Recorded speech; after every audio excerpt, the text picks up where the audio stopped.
Zé Maria, todo mundo estava reclamando de 5%, agora nem 5%, Zé Maria. Olha, é verdade que os servidores públicos estão com salários defasados, né? Como está a massa salarial brasileira. A inflação corrói salários e hoje está mesmo ficando difícil. Mas os servidores públicos passaram aí por um tempo de pandemia num momento diferente. Eles não foram cobrados, não houve redução salarial, não, eles ficaram em casa, alguns, outros trabalhando à distância, né? E não houve demissão, que esse é um momento do terror de todos, momentâneo. Então, é esse o raciocínio do presidente Jair Bolsonaro para dizer, olha, merece sim um aumento, mas não é um momento propício. E a ideia era fazer uma adequação de cargos e salários da PRF, Polícia Rodoviária Federal, e também da Polícia Federal. E para isso o orçamento reservou 1 bilhão e 700 mil reais. Só que os outros servidores públicos ficaram ali, nós estamos sendo preteridos. E aí uma guerra aqui na esplanada. E os servidores mais da alta, exatamente os maiores salários, é que têm uma força muito grande, uma força política. Eles encontram todos os dias com os que mandam aqui em Brasília. E daí o governo sentiu que ficaria em dificuldade se aumentasse por setores. Um aumento linear não resolve a vida de todos e fica muito caro. Daí a dificuldade dos governos em fazer esse aumento linear. É realmente uma medida difícil e qualquer decisão que o governo tome vai sim deixar insatisfeitos por aqui. E são os próximos, né? São as pessoas que lidam nos gabinetes aqui de todos os deputados, senadores, ministros e presidente da República. Eu falei deputados, mas a situação do Legislativo já está resolvida. Exatamente, né, Zé Maria? Como você falou, como aqui em São Paulo, a capital e também estado, nós temos muitos servidores, evidentemente, né? Tanto que aí em Brasília se fala até numa possível reforma administrativa, que é muito difícil também, a gente sabe, principalmente no ano eleitoral, vamos esquecer esse tema. Agora, de qualquer forma, né, Zé Maria, tem as castas, né? Como aqui em São Paulo, capital e também no estado, né?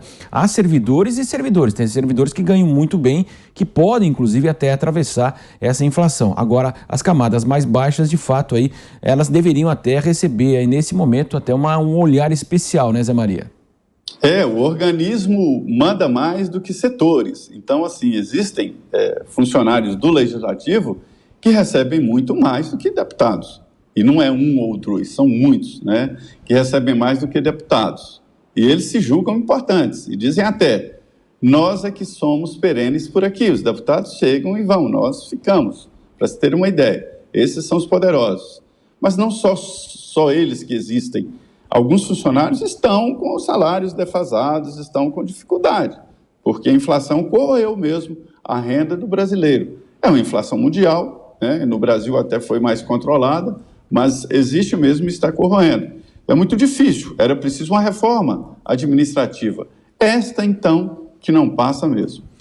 Sem dúvida, para a gente fechar contigo, Zé Maria, né? E a gente sabe também, a eleição passada teve toda aquela conotação da corrupção. A gente falava há pouco do Sérgio Moro, que virou um personagem nacional. Naquele momento, acredito que se fosse para a política, seria eleito a qualquer cargo possível, teria um desempenho espetacular.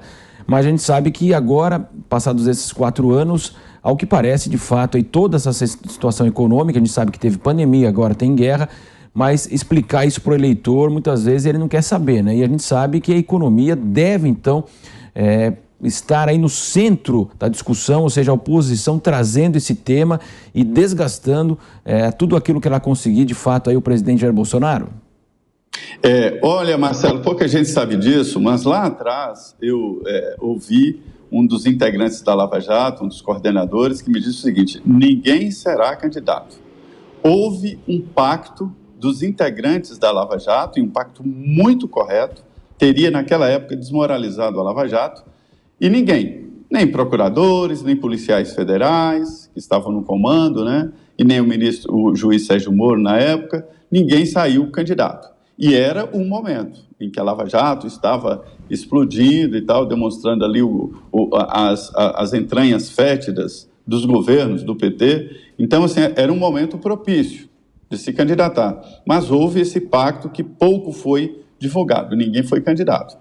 Agora, o Sérgio Moro é candidato, né? Falta definir o Estado e a função, e também o Deltan Dallagnol, que é candidato, e outros. ex-integrantes da Lava Jato que querem ser candidatos. Então agora já está mais distante e a gente vê que a influência da Lava Jato na decisão de voto já não é tão grande. Assim como eu tenho pesquisas aqui que mostram que a influência dessa história da pandemia, quem prendeu mais, quem prendeu menos e tal, quem defendeu cloroquina, quem defendeu não sei o quê, e essa influência já não é mais definitiva na decisão de voto. São os momentos, né? Por isso é que eu digo, entre o agora e a decisão de voto, existe uma campanha, um tempo aí para o eleitor pensar. Sem dúvida, comentou as notícias conosco neste Jornal da Manhã, segunda edição, o José Maria Trindade. Claro, ele vai retornar na programação da Jovem Pan. Valeu, Zé Maria.